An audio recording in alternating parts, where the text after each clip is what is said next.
Graça e paz, irmãos. Boa noite. Vou esperar um pouco o pessoal entrar para a gente continuar aqui. Estou aqui numa tarefa aqui de expansão. Estou no expansionismo do meu livro aqui, de algumas páginas aqui que eu estou acrescentando, mudando algumas coisas. Também estou revendo fazendo umas correções ortográficas também, né? Conforme eu posso, né? Então, irmãos, eu vou falar sobre cessacionismo e continuismo. O meu foco aqui não é defender o continuismo, meu foco aqui é defender a cosmovisão junguiana, o expansionismo, tá? Me perguntaram o que é expansionismo hoje, eu vou falar resumidamente o que é, mas antes de falar o que é o expansionismo, eu vou abordar vários pontos aqui sobre o cessacionismo.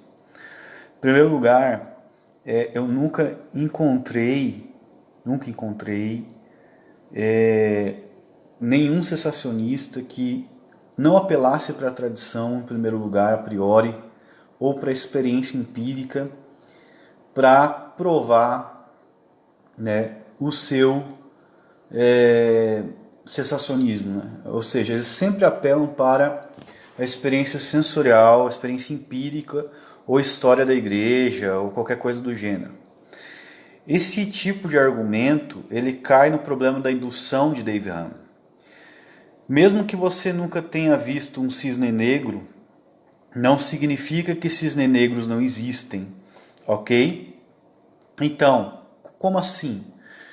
Eu nunca vi um dom X se manifestar, então logo ele não existe. Ou a igreja nunca viu dom X na história, logo ele não existe.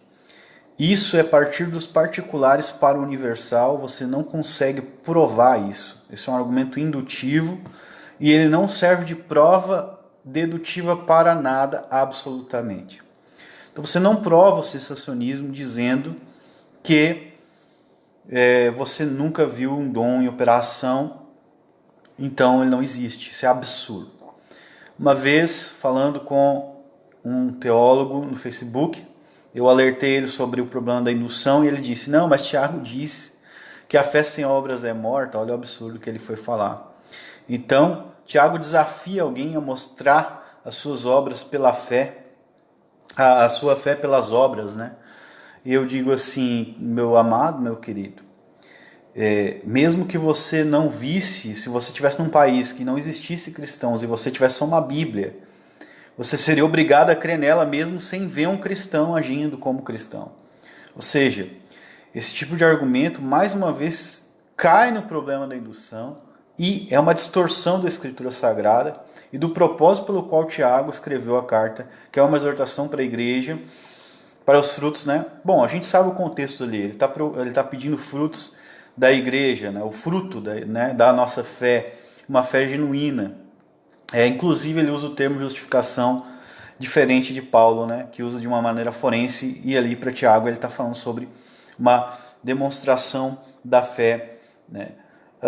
Enfim, esse tipo de argumento, como eu já disse, cai no problema indutivo. O argumento histórico ele pode ser reduzido ao absurdo com um ad hominem inválido muito facilmente, porque nós podemos correr na história das igrejas continuistas e pentecostais e carismáticas e outras igrejas e outros movimentos dentro da história da igreja e demonstrar que existiam sinais e milagres e prodígios. Então, esse tipo de argumento não pode ser usado a favor do cessacionismo. Eu acho um absurdo quando a pessoa começa a usar esse tipo de argumento, porque isso demonstra a fraqueza do cessacionismo em seu poder hermenêutico e exegético de se demonstrar como uma posição bíblica, porque ele não é. O cessacionismo não é a posição bíblica. Porque se fosse, ele já teria sido deduzido logicamente das escrituras, mas não é. Então, eu acho absurdo alguém falar só a escritura e ao mesmo tempo dizer que é cessacionista. Isso para mim é uma coisa tão absurda, que é a mesma coisa que alguém disser que é justificado pela fé e não busca a santidade. É a mesma coisa. A pessoa diz que crê em Jesus Cristo, mas não obedece o que ele falou. Jesus diz que aquele homem, né, que ouve a palavra dele e pratica, é semelhante a um homem prudente que coloca sua casa sobre a rocha, né? E vem vento e chuva e a casa não cai, ok? Então, o que é o cessacionismo? Ele está embasado numa alicerce de areia, numa areia movediça, em cima de tradições humanas e de experiência sensorial. Quando um cessacionista apela para a experiência empírica, eu logo reduzo ao absurdo com o argumento ateísta de que aquele argumento do oculto, do Deus oculto, né? Agora eu me esqueci como é o nome do argumento direitinho. Eles alegam que se Deus realmente existisse, ele aparecia para todos os homens, porque afinal ele pode fazê-lo. E se ele não faz, então ele não existe. É um absurdo. E mesmo que Deus aparecesse, ou o homem aparecesse glorificado na frente de você, soltando chamas flamejantes pelos olhos, e luz, e raio e relâmpago em volta dele, quem garante que é Deus? Como você sabe que é Deus? Como você saberia que é Deus? Só pela experiência empírica. Como você não saberia que é o diabo? A Bíblia diz que Satanás se transfigura em anjo de luz, então reduz o absurdo. O cessacionista, quando faz isso, ele diz, mostre-me os dons, então eu acreditarei. E se ele vê um dom, e depois ele dizer que é o diabo, e acabar blasfemando contra o Espírito Santo, e aí? Porque Jesus disse que quando a gente atribui ao Espírito Santo, a obra do Espírito Santo a um demônio, a gente está cometendo a blasfêmia contra o Espírito Santo. Mas eles não têm medo disso. Mas enfim, eu sou xanguiano, então, na verdade eu não sou xanguiano, eu sou bíblico. A palavra de Deus ensina. Ela ensina que que nós devemos buscar os melhores dons espirituais. E não existe nenhuma, de maneira, em nenhum lugar na Escritura, essa doutrina do cessacionismo. E eu desafio qualquer cessacionista a provar biblicamente a sua doutrina cessacionista. Ok? Um outro texto muito usado por eles, né? Além desses... É 1 Coríntios 13, mas se você pegar até os próprios comentários dos cessacionistas, eles vão dizer que é um absurdo você dizer que quando vier o que é perfeito, então quem em parte será aniquilado. Isso está falando do encerramento do cânon, então os dons vão acabar. O absurdo maior é porque a gente reduz isso mais ainda, quando nós vemos que no contexto Paulo fala que o saber também acabaria quando vier o que é perfeito, e agora nós conhecemos como isso por um espelho, e então nós o conheceremos como de fato somos conhecidos, e é óbvio que ele está falando sobre a manifestação do glorioso do Senhor Jesus Cristo. É absurdo você postular qualquer doutrina em cima da experiência empírica. A sua apologética se torna fraca. Se você não consegue fazer uma exegese bíblica para defender a sua doutrina, não defenda. Não defenda por causa de tradição, não defenda por causa de homens, não defenda por causa de fulano e ciclano. Isso aí é uma coisa totalmente contrária. Agora eu vou falar sobre um dos motivos históricos pelo qual o cessacionismo ele está dentro da igreja reformada, das igrejas reformadas. Se você quiser me ouvir, ou se não quiser, pode ir embora. É o seguinte, na época dos reformadores, Lutero e Calvino, eles enfrentaram um problema. A igreja católica ela tinha um histórico de grandes sinais e prodígios. Por quê? Aqueles ossos dos santos e tal. Então, eles tinham históricos de milagres através disso aí. Então, quando Lutero fala sobre... Lutero e Calvino, né? Calvino principalmente, fala sobre a questão... né? E nós não devemos ser enganados porque Satanás também tem os seus sinais. Ele não está falando de dons que o Espírito Santo deu. Ele está falando sobre os sinais que a Igreja Católica havia. Eu sei que Calvino era, de certa maneira, era cessacionista, mas ele deixa, se o Espírito Santo quiser, ele pode vir e agir como ele quer, ou liberar os dons quando ele quer. Então parece que Calvino ele dá às vezes um passo para trás nisso, mas eu não quero falar sobre esse ponto especificamente. Eu quero falar sobre o problema histórico que a igreja estava enfrentando. Então você tem a Igreja Católica. Ela tinha autoridade papal, autoridade papista, né? Então a autoridade clerical era da Igreja Católica.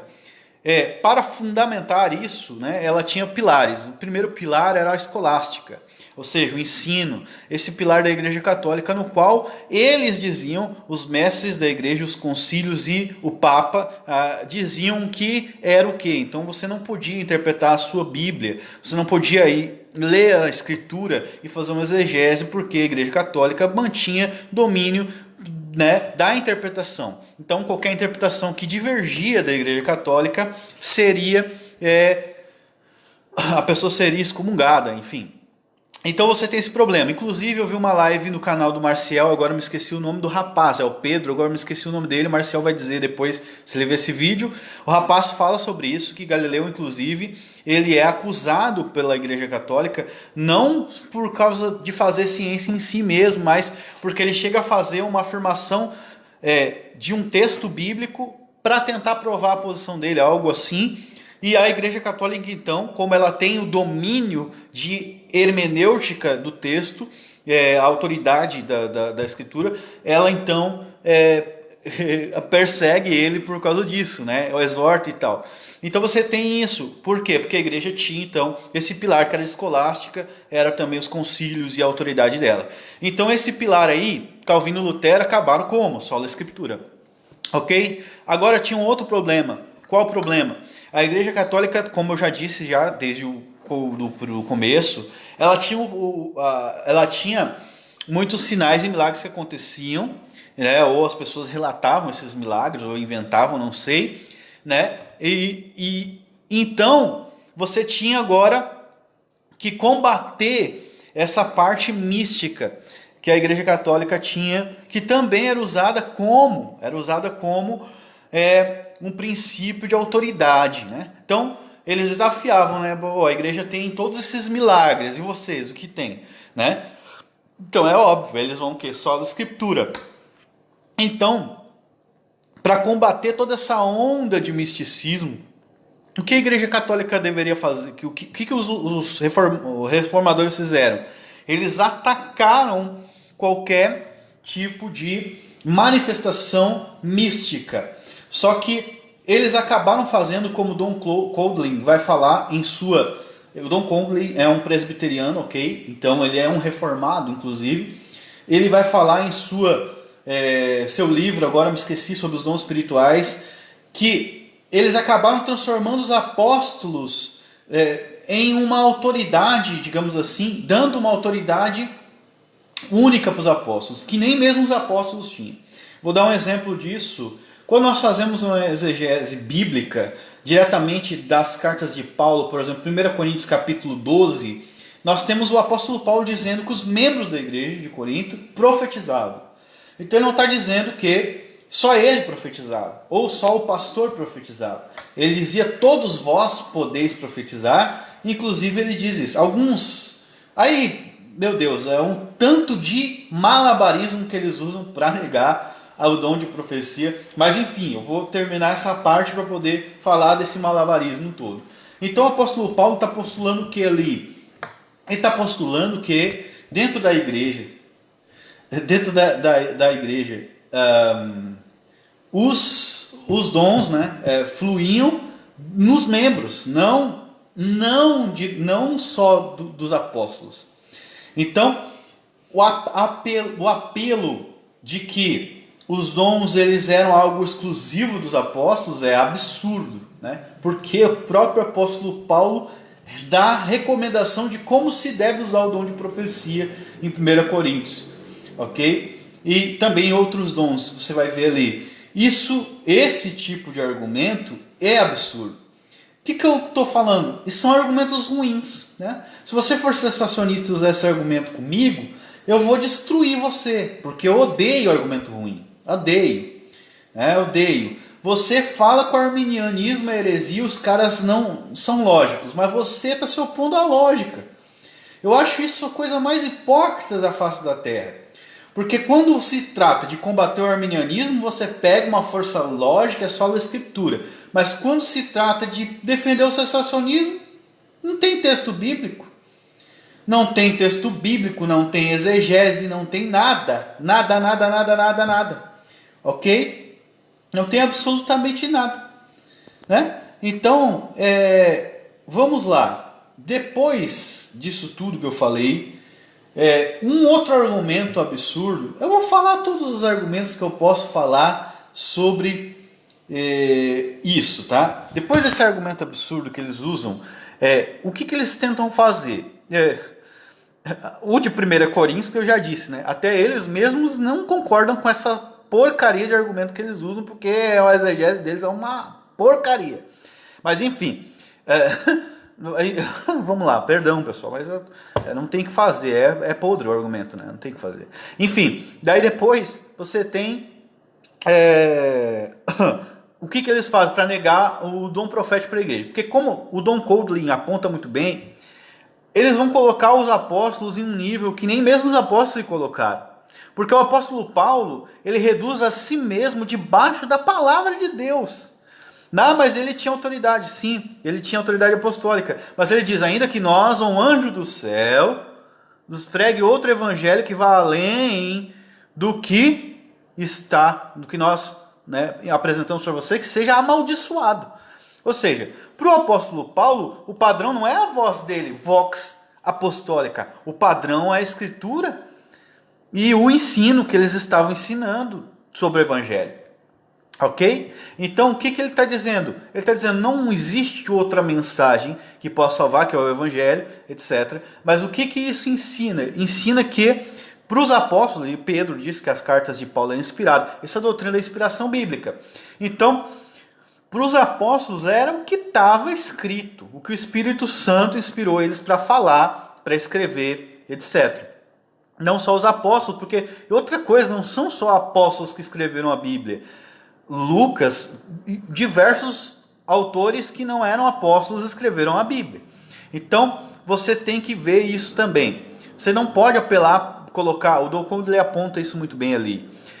Então, o que eles fazem? Então, 1 Coríntios, para poder colocar o dom de profecia à parte, não, você tem que ver que as profecias ali eram pregações. Cara, é absurdo demais, cara. Esse tipo, você pega ali 1 Coríntios 14 e leia. Leia você, faça uma exegese, veja, leia você. Não vou entrar em detalhe. Leia o que Paulo está falando ali. Você deve buscar o dom de profetizar. E alguém está sentado e recebe a mensagem de profecia. Então ele espera alguém parar e ele fala. Não se trata de algo que foi estudado minuciosamente. Pelo contexto, você não tem isso. Você tem algo, uma mensagem profética inspirada, onde o profeta se levanta, espera na sua ordem, para falar algo no meio da reunião. Isso era. E a recomendação do apóstolo era para que eles, né, tivessem ordem dentro da reunião. Então, claro, você vai ver igrejas, aí tem as questões, né?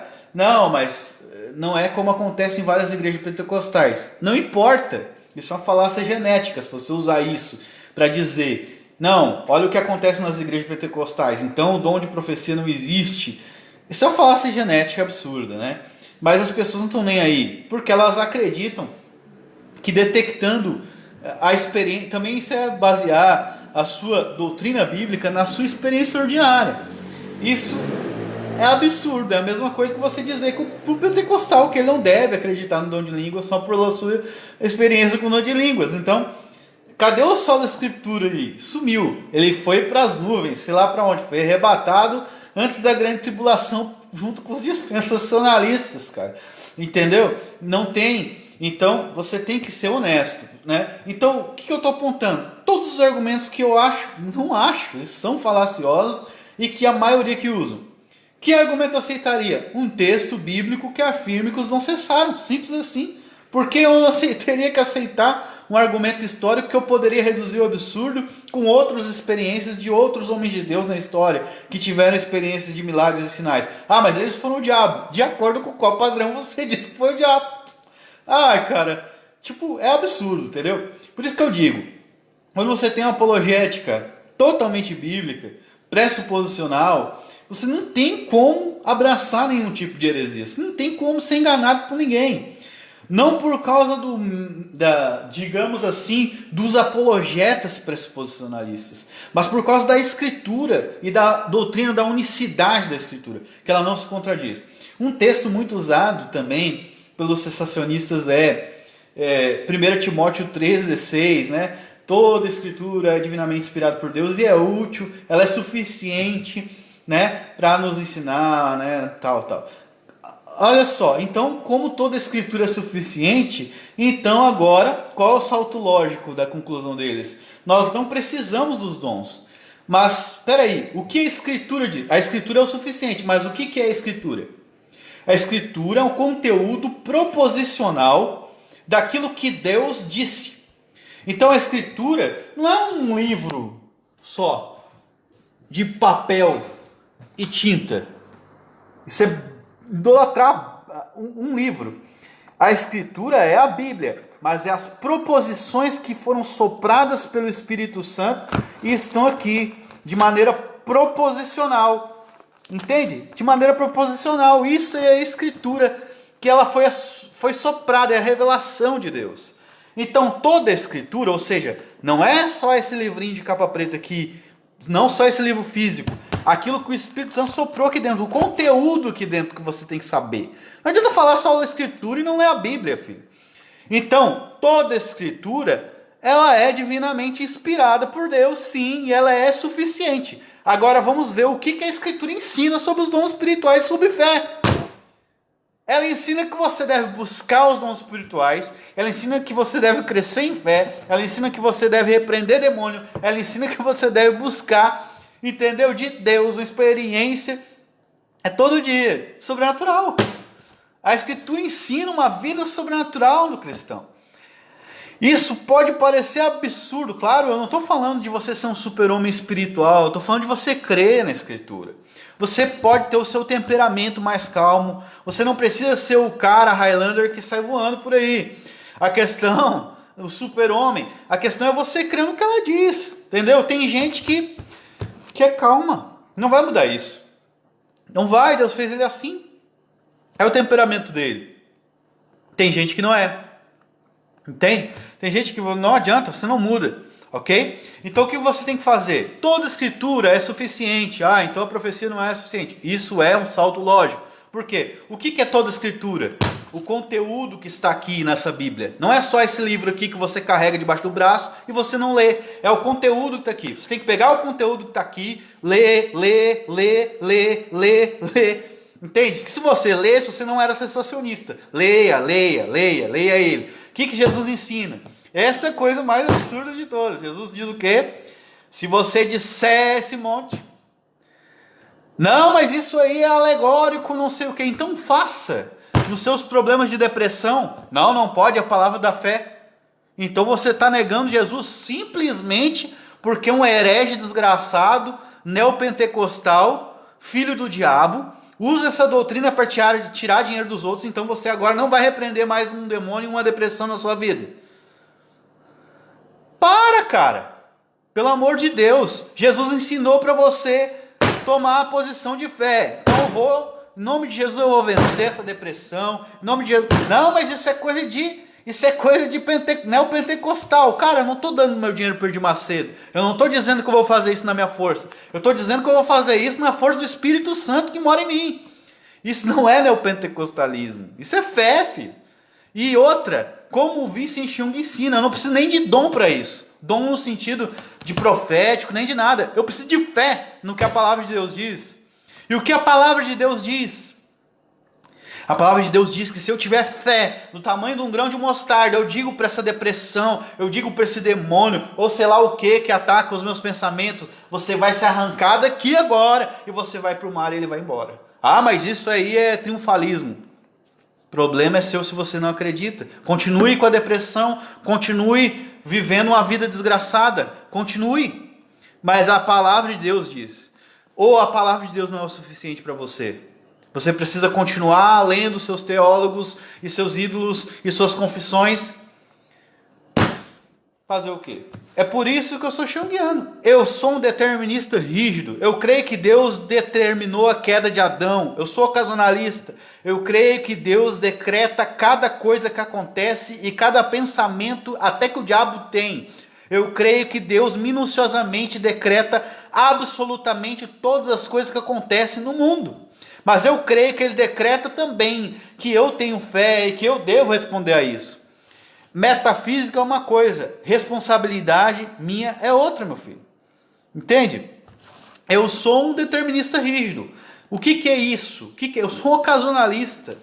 Entende, meu querido? Ocasionalista, vocês aí, sensacionista, a maioria, vocês não são nem determinados. Olha, vocês me chamariam de fatalista. Por quê? Porque eu sou um determinista rígido. Eu sou ocasionalista. Leia o meu livro para você ver. Eu creio que Deus decreta tudo, absolutamente tudo. Mesmo assim eu tenho fé, eu não vejo conflito, porque eu sei que Deus opera todas as coisas.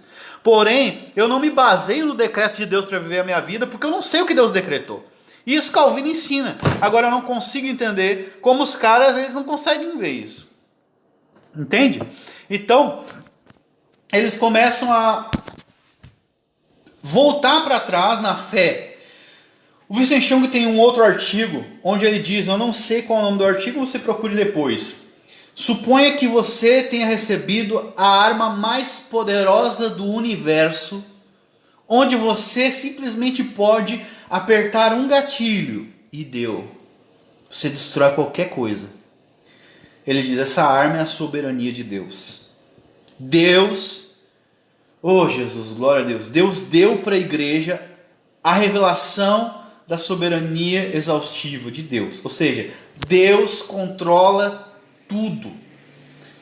Absolutamente todas as coisas. Não existe nada que não seja decretado exaustivamente por Deus. Ok? Então Deus deu essa arma, é a revelação. Deus faz um vaso de ira e Deus faz um vaso de misericórdia.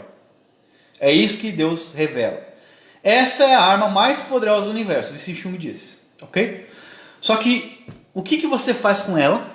Você aponta ela para sua própria cara e começa a apertar esse gatilho sem parar. Isso é quando você usa a doutrina dos decretos de Deus para dizer que Deus não vai te curar, para dizer que Deus não vai curar o fulano, para dizer... Não, porque a gente não sabe o que Deus decretou. Não leu nem as institutas da religião cristã. Porque João Calvino diz que é incredulidade presumir que Deus não vai ou não quer curar, ou não quer atender os seus pedidos. Está nas institutas da religião cristã, livro 3, lá pela página 330 e poucos. Ok, eu li tudo, eu li tudo. Eu não sou um desinformado. Eu não sou que nem vocês acham um pentecostal alienado. Ok? Eu leio, meu galo. Eu leio mesmo. Então o que acontece? João Calvino diz, você não deve se basear, quando você ora, na vontade decretiva de Deus, porque você não sabe. Você tem que se basear na vontade preceptiva de Deus, partindo do pressuposto que Deus quer fazer o bem para você. Porque senão você vai fazer que nem o Chung fala, pega a arma da soberania de Deus e aperta sem parar na tua cabeça. Não, sou um réprobo, sou um réprobo, sou um réprobo, sou um réprobo, sou um réprobo, sou um réprobo. Não, Deus não vai me salvar, Deus não quer me salvar, Deus não quer me salvar. Exatamente isso que Calvino diz. Isso é incredulidade, isso é desconfiar da natureza de Deus. Como se Deus elegesse um filho para sofrer e morrer de câncer. Ah, mas Deus pode fazer isso para os decretos? Pode fazer, mas você não pode presumir isso de Deus, porque Ele é seu Pai. Você tem que presumir que Deus quer o seu bem. Mas deve continuar confiando. Não, todas as coisas cooperam para o meu bem. Tá, estou sofrendo. Mas isso não omite você de usar a fé. Vou usar outro exemplo, que é o exemplo da santificação. Meu Deus do céu. É o seguinte. Nós estamos em processo de santificação. Todos os crentes estão em processo de santificação. Então, nós não vamos ser perfeitos. Ok? Mas isso não omite nós de orarmos e pedirmos a Deus para retirar de nós e também lutarmos contra o pecado. É ou não é? É. Ou seja, você continua sendo responsável, mesmo sabendo que você não vai ser perfeito. E Jesus ordena lá no Sermão do Monte, sede perfeitos como é perfeito o vosso Pai que está no céu. Mas ninguém consegue ser, mas ele ordena igual. Significa que porque você não consegue, você deve se omitir e não buscar a perfeição? Não. Você deve fazer que nem o apóstolo Paulo diz, uma coisa eu faço, deixando as coisas que para trás ficaram, sigo para o alvo, o prêmio da soberana vocação de Deus em Cristo Jesus. Eu não alcancei ainda a perfeição, mas eu sigo. Ou seja, o que ele está dizendo? Esse é o processo que ele vai seguir, a carreira da fé. Então, você está em processo de santificação, está em processo de crescimento ministerial, está em processo toda hora. O diabo te aperta daqui, a tentação te aperta dali. Mesmo assim, você não é encorajado da Bíblia para desistir disso, meu Deus do céu. Você não é encorajado por Deus em nenhum momento da Bíblia. Ele diz o contrário. Quando você está fraco, ele diz o quê? Digo fraco, eu sou forte. Quando você está fraco, ele fala lá em Hebreus. Não. O que ele diz? Levanta os joelhos vacilantes, levanta. Entende? As mãos trêmulas, firme. Ok, meu querido? Então o que acontece, meu irmão? Isso é o que Deus faz. Ele manda você tomar a postura. É que nem a questão do argumento do crente que se suicida. Que muitos defendem que o crente chega a cometer suicídio. Daí, até o Francis Turrentini diz que não, e vários outros teólogos calvinistas. Eu concordo que um crente regenerado não se mata. Ah, mas a justificação é pela fé, óbvio. Eu digo assim, que se ele chegar a se matar, ele não perde a salvação, é óbvio. Mas não tem como, porque João permanece a divina semente nele. Se eu postular o contrário, eu estou postulando incredulidade. Então, da mesma forma que você luta pela santificação, você deve lutar contra uma doença, você deve lutar pela fé, você deve orar, você deve repreender enfermo, você deve buscar os dons espirituais. É muita hipocrisia você agir só de um lado, né? Então, o Chung diz que, e eu concordo com ele, que os crentes que não operam o poder de Deus, eles são defeituosos. E eles dão desculpas pelos seus defeitos. Ok? Então, não busco o batismo, não busco isso, não busco aquilo. Eles são crentes defeituosos, Chung fala, e eles dão desculpas pelos seus defeitos. Não podemos ser deficientes em nada. A Bíblia diz que nós podemos não ser deficientes em nada, inclusive. Em nada deficientes, né? A Bíblia fala que nós podemos ser perfeitos em tudo, perfeitos para toda boa obra. Isso é a Escritura ser suficiente. Como eu disse, desde o começo, prefeito André, isso mesmo. Como eu disse desde o começo, quando a Bíblia diz que ela é suficiente, ela não está dizendo que só o livro de capa preta, digamos assim. Não, o conteúdo que está aqui. Toda a Escritura é inspirada por Deus. O que é a proposição que está aqui? Não adianta você falar que esse livro é suficiente se você não faz o que ele manda. E nem se você não lê. Você tem que ler a Bíblia. E tem que concordar com ela. A Bíblia ordena fazer isso, eu vou fazer. Não dá desculpa esfarrapada para não obedecer ela. Entende, querido? Olha, querido. Não brinca, né, André? Nem brinca comigo, pelo amor de Deus. Então, queridos, era isso que eu queria falar. Tem muitas coisas que eu vou falar. Eu espero sinceramente do fundo do meu coração. Mais um argumentinho extra que eu já falei da outra vez. Vou falar agora, vou aproveitar. Foi argumentado uma vez em um grupo, e eu já vi esse argumento várias vezes. Parece um arminiano raciocinando, cara. Esses cessacionistas que argumentam isso. O cara chegou e disse assim: não, porque a profecia é infalível. O quê? Não, a profecia ela é infalível. Ela é infalível? Em que sentido, meu filho? Aí o cara, não, porque tu tem que ver. Não, você tem que interpretar. Um arminiano pega isso e te come o fígado, eu falei para ele. Quando a profecia ela tem um caráter imanente e preceptivo, ela não é infalível. Por exemplo, Deus disse para Ezequias: você vai morrer. O que ele está falando? De maneira preceptiva. A profecia falhou? Não, ela tinha um caráter não decretal. Ela tinha um caráter exortativo. A profecia que Jonas falou para Nínive se cumpriu? Não! Dentro de tantos dias Nínive será subvertida. Deus não consome Nínive, porque eles oram e pedem misericórdia. Porque a profecia não tinha o caráter de revelar a vontade decretiva de Deus. Então, meu querido, não tem essa. Não, a profecia tem que ser. Não, vai buscar o dom de profecia, depois a gente conversa. E vai ler a Bíblia para não falar besteira. Então, nem toda profecia ela tem um caráter como se chama, vaticínio absoluto, nem toda. Isso você vê por toda a Escritura. Se você usa esse argumento contra o arminiano, ele vai te destruir. Por isso que o Chung é melhor contra o arminiano quando vai debater, cara. Eu não sofro na mão deles, nem um pouco na mão do arminiano. Eu não sofro, para mim tá tudo bem claro. Eu não criei caminhos, entendeu? Tentando responder uma coisa que não precisa, metafísica, ética, todas essas coisas. Entende? Então você tem que interpretar a escritura assim. Como ela é interpretada. Claro que a vontade oculta de Deus vai se cumprir, o decreto exaustivo vai se cumprir. Você tem que saber isso, senão você perde totalmente um debate com o cara. Não ia falar sobre determinismo, mas aproveitando um pouco, vou dar um exemplo, eu dei por áudio esses dias. Quando a escritura fala, por exemplo, quando ela descreve um evento, Deus fala para Caim, Caim, se você fazer o bem, você será aceito. Como o arminiano interpreta isso sempre, o arminiano, o católico e até os infralapsarianos, agora os escolásticos às vezes. Caim, se você fizer o bem, você vai ser aceito. O desejo está sobre ti, a ti cumpre dominá-lo. O que eles entendem? Não. Existiu a possibilidade de Caim, dele, né, fazer ou não fazer. Cara, em relação à ontologia de Caim, sim. Caim, na sua ontologia, como um ser humano, poderia, entre aspas, na sua perspectiva humana, fazer ou não. Mas na perspectiva decretal, metafísica, ele não poderia fazer nada. Ou seja, um texto descritivo, um texto descritivo, André está ali, não quer dizer o que você, no caso, o que Deus decretou, o que Deus metafisicamente controla. Deus diz para Adão, não coma do fruto, que o arminiano entende, tem livre-arbítrio. Cara, como que um calvinista vai interpretar a Bíblia assim, cara? Não tem como ele interpretar a Bíblia assim.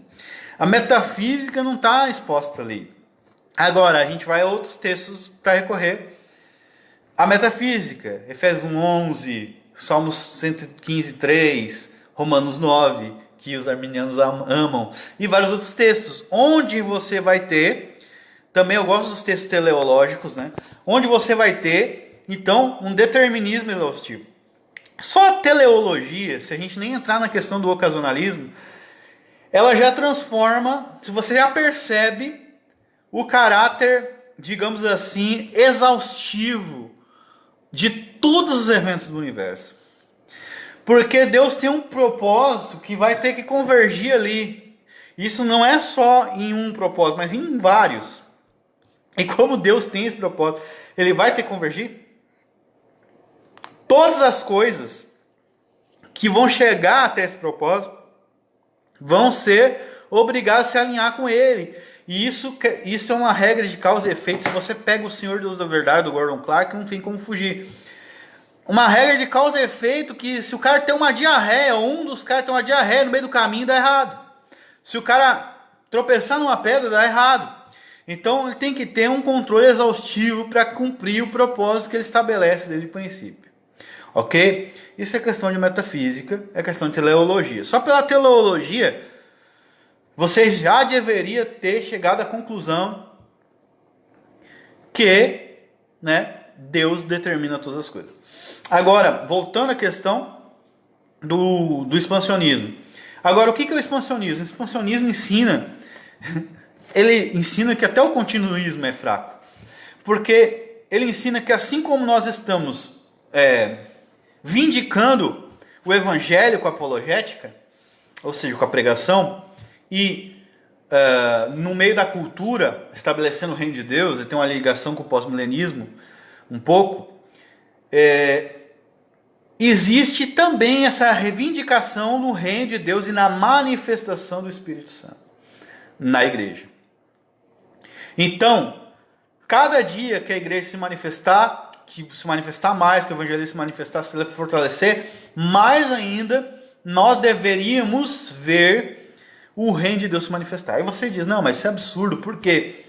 Porque nós não vemos os milagres. Cara, quantos crentes você também não vê que é crente? E por isso você vai deixar de ser crente agora, porque os outros não são? Então, eu não vejo os dons, então agora eu vou deixar de buscar. É a mesma coisa? É a mesma coisa. Então eu não vejo os crentes agindo como crentes, então eu vou deixar de agir como crente agora, porque eu não vejo. Eu vejo a apostasia crescer mais, então agora eu vou deixar de ser crente porque a apostasia está crescendo. Eu vou deixar de buscar, eu vou deixar de ser mais fervoroso, eu vou deixar de evangelizar, eu vou deixar... Não, pelo contrário, eu vou buscar mais. Entende? Então, nesse sentido, o expansionismo se encaixa. Acredito que mesmo alguém que não é pós-milenista pode abraçar isso, porque todo cristão deveria desejar que o reino de Deus ele avançasse, deveria ter uma posição positiva, entende? Para buscar, digamos assim, não só os dons, mas para expandir o reino dos céus. Mas isso não vale para os dons, mandar buscar os melhores imperativo, mas não quer dizer que vai... Isso aí é claro que sim, né? É óbvio. Mas a gente, como eu disse, não pode partir do pressuposto que Deus não quer... Deus não quer me dar o dom, Deus não quer me dar o dom. Ele tem que partir do pressuposto que Ele quer. Às vezes o cara tem o dom de ensino mesmo, tem que fazer, entende? Às vezes o cara não tem outro dom, não tem... Entendeu? Não tem que fazer, né? Não, é o Espírito Santo que dá os dons e distribui como Ele quer. Entende? Então a gente tem que respeitar isso. Então, também. O termo livre agência, eu detecto, se você ler o livro, agora eu me esqueci quem usa primeiro, mas se você ler o livro do Gordon Clark, Deus e o Mal, você vai ver ali. Eu creio que Gordon Clark ele resgata esse termo para dentro da igreja, ok? Porque se você ler Francis Schaeffer e outros calvinistas, eles estavam já usando o termo livre-arbítrio, porque são compatibilistas. Os compatibilistas adoram usar o termo livre-arbítrio, ok? Então, se você vê um calvinista usar o termo livre-arbítrio, você vai perceber que ele é um compatibilista ou um concorrentista tomista aristotélico. Isso existe. Então, o que o Clark faz? Para demonstrar a fraqueza desse termo, dentro do seu contexto, ele usa o termo livre-agência no livro Deus e o Mal, Problema Resolvido. Ok? Então, não é sensacionismo, cara. Deus dá os dons. O sensacionismo, ele ensina que Deus agora, ele digamos assim, como eu vou te dizer, ele pode dar dons hoje para qualquer pessoa. Vários sensacionistas discordariam de ti. Então tem que, Deus quiser dar o dom de profecia, Ele dá. Eu acho interessante, se você pega a história da igreja, por exemplo, John Knox, ele também é usado tremendamente com o dom de profecia, embora muitos acreditam que não. Claro que é um argumento histórico, né? Mas como os nossos oponentes usam um argumento histórico, a gente pode dizer o absurdo. Ele, inclusive, profetizou a morte de uns caras e os caras morreram mesmo. Pega a história ali de John Knox, né? O cara era fera, né? A rainha da Inglaterra a rainha da Escócia chegou a ficar com medo das orações dele. Ela dizia que temia mais as orações dele do que o exército de toda a Inglaterra. Por quê? Porque o cara era aqui com Deus, né? O negócio dele era oração e... Não tem, falar fulano vai morrer, tá matando protestante lá no país dele, desgraçado, tá junto com os católicos, Deus vai pegar ele, porque era o movimento que Deus estava, o Espírito Santo estava levantando o movimento da reforma protestante, né? Irmãos, eu vou desligar agora, orem por mim se você é sensacionista, então eu não vou responder essa última, orem por mim, se você é sensacionista ou não, mas ore com fé. Ok, meu querido, ore por mim, eu estou me recuperando, graças a Deus, estou tendo cada dia mais fé, consigo enxergar as coisas de maneira mais ampla do que antes, graças a Deus. Depois de tudo isso que eu passei, né, eu vejo mais a graça de Deus na minha vida, eu vejo, claro, tenho travas às vezes, né, minha cabeça trava por causa do toque. E ore pela minha família também, eu peço para orar pela minha família, a gente está, como a minha esposa passou por essa questão, deu com a depressão e não está sendo fácil, tem essa coisa aí de gripe aviária, tem esse negócio aí, esse vírus aí, coronavírus. Orem por mim, né, e pela minha esposa também, principalmente, tá? Que o Espírito concedeu o dom logo, sensacionismo verdadeiro. Exatamente, perfeito, a Grazi falou isso aí, tá? Então, irmãos, não deixe de orar, viu? Peço oração pela minha família. E eu agora nos últimos dias eu estou escrevendo ainda, eu já liberei aquela versão para o pessoal ir vendo já mais ou menos os pontos que eu já abordei bastante exaustivamente durante esses anos, né? E para o pessoal entender alguns erros, e quando vocês verem calvinistas inconsistentes e arminianos e outros, vocês vão conseguir detectar esses erros que eu detectei, e vocês vão poder E por isso eu liberei esse livro. Vão poder combater isso, ok? Eu vou expandir agora essa versão. Eu creio que, se Deus quiser, até o final do ano ela vai estar pronta. Vai ser melhorada. Creio que os erros ortográficos vão ser todos corrigidos, tá? E tem bastante coisa que eu estou adicionando. Uma coisa que eu adicionei agora, eu estava falando sobre teontologia. Aí eu vou ter que fazer uma introdução à teontologia. Ficou muito pueril. Ficou muito pueril isso. Eu tenho que ampliar. Não posso fazer algo muito pequeno.